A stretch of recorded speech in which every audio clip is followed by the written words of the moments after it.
Hi, welcome back to Central Lakes Learning Center. My name is Chris, and I saw a video today on secondary dominance, inspired me to make my very own video to discuss it. It's a very fantastic video. If you're interested, get a hold of me. I will send you the video, or the link, sorry.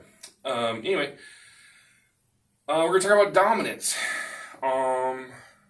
and secondary dominance, and how to make one. Anyway, so to start with a little terminology, I do not call any of these this. This is what they've been labeled by smarter men than I. So the 1, 2, 3, 4, 5, 6, 7 scale degrees as now have chord qualities, which we can go on that some other day, have their own name for each tonic. The supertonic, the mediant, submediant, dominant, or subdominant, sorry, dominant, submediant, and leading tone. Subtonic, it has lots of names. All right. So then you look over here, it's the C major scale. Da da da da da da da da. Right.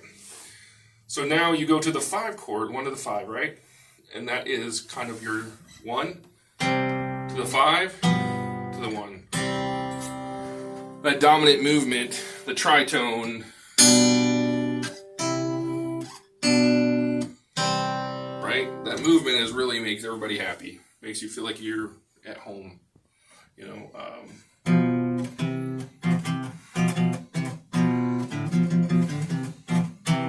Right? Everybody is happy, went home satisfied, etc. So we want to find, how do we add one more dominant into the cycle? So that sounds like is one dominant going to the next dominant going to the home. So right? So one more time. And it happens a lot, okay, etc., etc. So how do we make one? So the long way around the room is you go to the 5 chord, and now you tonicize it, which means you make it temporarily its own key, its own G major. No, that would be G, so it would be G major. And then you would find its dominant. So you go the same thing. You did in the keys, home key, C, you go to G. D, A, B, C, E. And that would be its dominant. So, and then that would make the D7 would be 1. So be the 1, the D7, which would be the 5 of the 5. And then we go to the 5, and then the 1. So that would look kind of like this. Your progression would go 1, 5 of the 5, 5, and then 1. That would be our cadence. But there's a much, much simpler way of thinking of it. So if we go to the 2 chord in the home key, which is the D minor, okay, so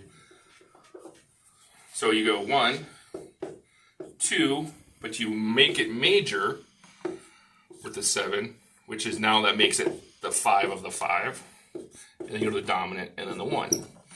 So how you do that is you go to the 2 chord, and you borrow the F sharp, so it's just a D minor without it. So that sounds like this, right? But now we add that major, and then we go to the dominant. So because in the key of C, right? So the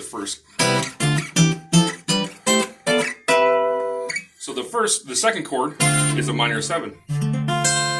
So now it's going to become a dominant 7 because you're raising that third, right, to his F sharp. And then you're going to go to the G dominant, and then you're going to go back to the,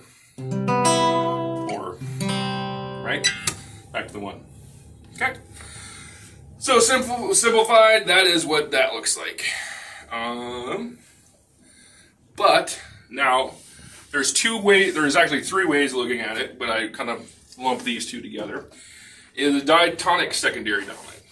Now this is just using what is already provided in the key as a resting point. So G to C, A minor to D minor, B minor 7/5/5 or half diminished, to the E minor, the C major to the F major, the D minor to the G dominant, E minor to the A minor, F major 7, sorry, to the B half diminished, and then back to your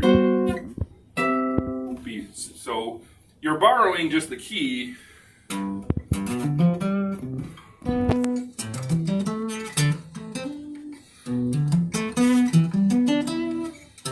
Sorry.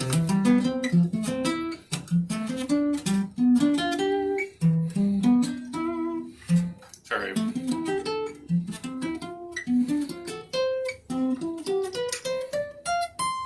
Okay.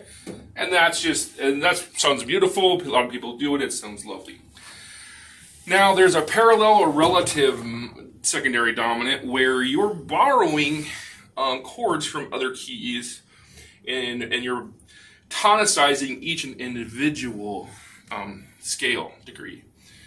So the 2, you're treating it as a major 1 or a major 1, or in the melodic minor or harmonic minor in this sense. Just to simplify, I'm sure there's other modal options you can look into, but just to tonicize for now, you can look at this in the D minor,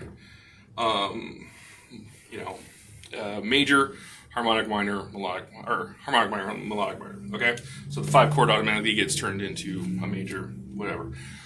Simplify, just make it a major, just in your brain for now, and then you can argue about it later. Anyways, so the D minor has its A7. So now you turn it from. So now this is its B7, C7, D7, E7, F sharp, because in the key of B, it's an F sharp. Big deal. And then back to G. So the difference is, so you still have your G7.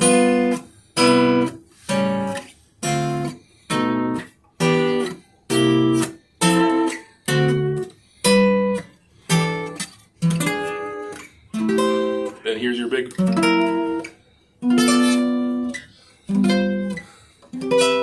Right? And then with a pick.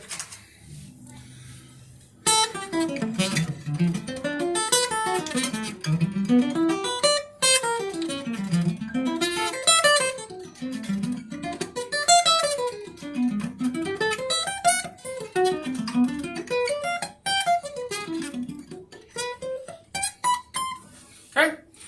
And it's pretty, it's a great exercise for your brain, and it just makes your playing that much more interesting. Because going from one chord to another can be redundant at times, and this is a good way to add flavor and add interest to your mundane progression to take you places you didn't want to go. Now, this is only one of a million billion different options of what you can do, and I'm excited to hear from you. If you'd like to learn this and many other really fun topics, give me a call at 218-297-4650. Schedule a class with us. We would really love to hear from you. We teach guitar, bass, composition, theory, and if you're an artist or yeah, that's my phone. Sorry. If you're an artist or you'd like to study some other school subjects, we have that available too. But I really look forward to hearing from you. We are located at 1303 South 6th Street in Brainerd, Minnesota. Or just look us up at learning.centrallakes.org. Or Central Lakes Learning, or Central Lakes, yeah. So learning.centrallakes.org. And we just love to hear from you if you want to schedule a class. We'd love to hear from you. All right, thanks.